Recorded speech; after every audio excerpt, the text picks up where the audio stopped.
Hey, good evening. It's Thursday, January 11th, 2024, and welcome back to Everyday Talk 24/7. I'm going to continue to talk about words and relationships, and that's leading up to understanding why friendly fire, we have the damage we take from each other is so devastating to us. But before we get there, just one more element that's really important for us. We have to understand the devastating power of the human heart, of your heart, of my heart. We must grasp this power if we're going to understand relationships and the impact that our conflict, our relationships have with us, both for good and not so good. We have no English equivalent for heart, what the Bible means about heart, the Hebrew concept of heart that we see in the Psalms and the Proverbs. We can't read back into the Bible our understanding of heart. We've got to let the Bible inform us about what heart means. The heart controls the body, its facial expressions, its tongue, everything that we do physically and emotionally and mentally. It's not just a singular emotional response. It's the genuineness of who we are. As the eyes were meant to help us see and the ears were meant to help us hear, the heart is meant to discern and lead us direction and give us direction. Listen to this word about feel here. This is where feeling is very important. It's why we can't be led by feelings, but we have to understand just how important our feelings are. The heart feels all the modes of desire, from the most basic physical forms of desire to the highest spiritual forms of desire. It's all coming from the heart. The direction of our heart, it determines the decisions we make and the actions that each one of us takes. We're beginning to get a sense of just how important the heart is and why it needs to be under God's control, the Spirit's control. See, the human heart, it's a storehouse, internal memory, if you will, of all that we are, all that I am, all that you are. We can't hide the intents of our heart, no matter how many masks we try and put on to cover it, no matter how many walls we try and build around us to protect ourselves. We can't hide it. It's going to come out.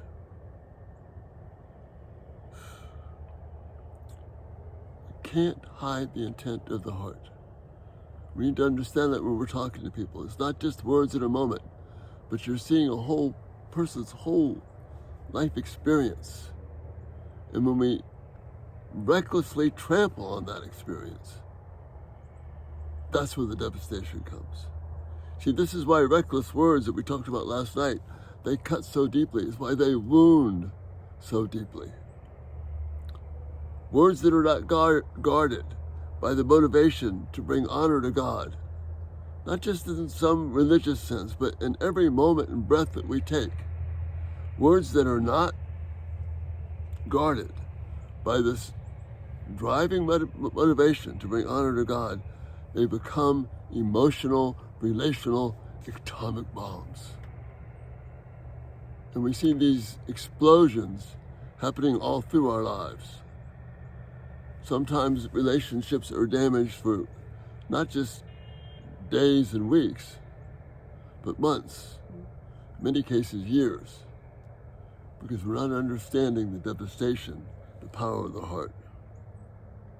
This damage is not just one ear to another ear, not just one thought to another thought, but this is heart to heart. The heart, it's what makes us uniquely human. It gives us great power, both to do good and bring honor to our God, but it also gives us great power to destroy those that we love and to do great damage and destruction to ourselves. So when we have these emotional upsets, these conflicts, the ways that we hurt each other, the person speaking the words is being hurt, and the person or people hearing the words, they're also being hurt. Now we begin to get a little bit of the context for why the Proverbs say that we've got to guard our hearts, because the heart is the center of our emotional, intellectual, religious, moral activity, our thoughts, our being, what makes you and me tick. Therefore, the heart has to be guided and guarded above all things. See, now we have a little bit of context for Proverbs 4:23. Above all else, guard your heart.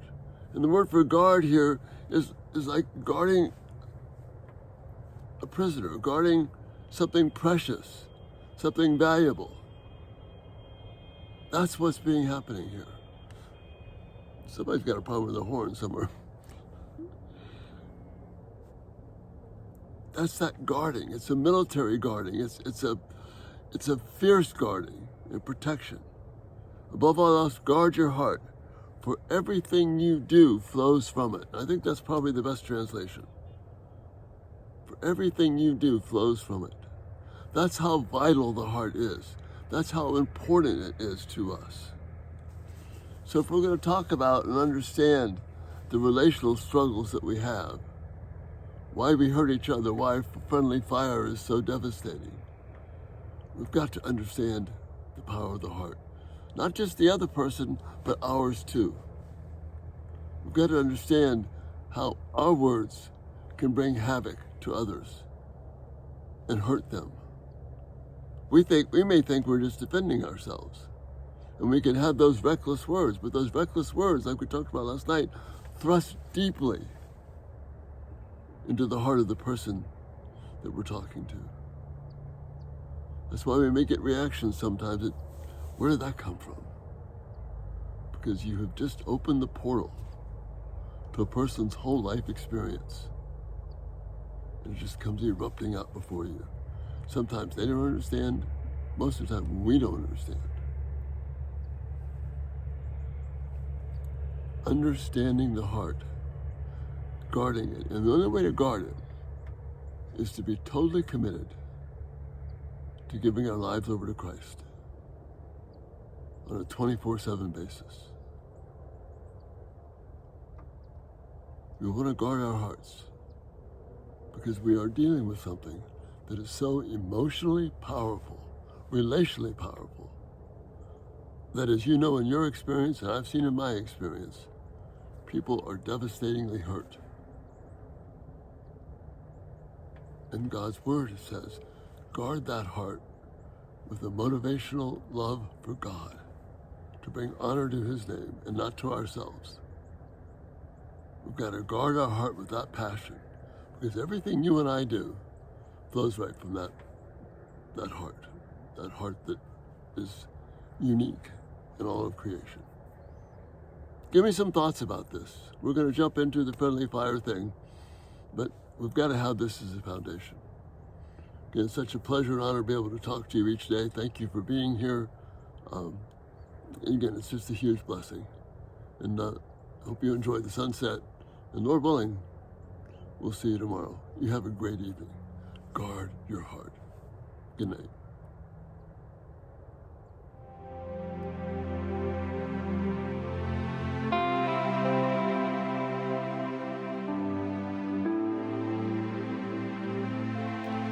Thank you for watching.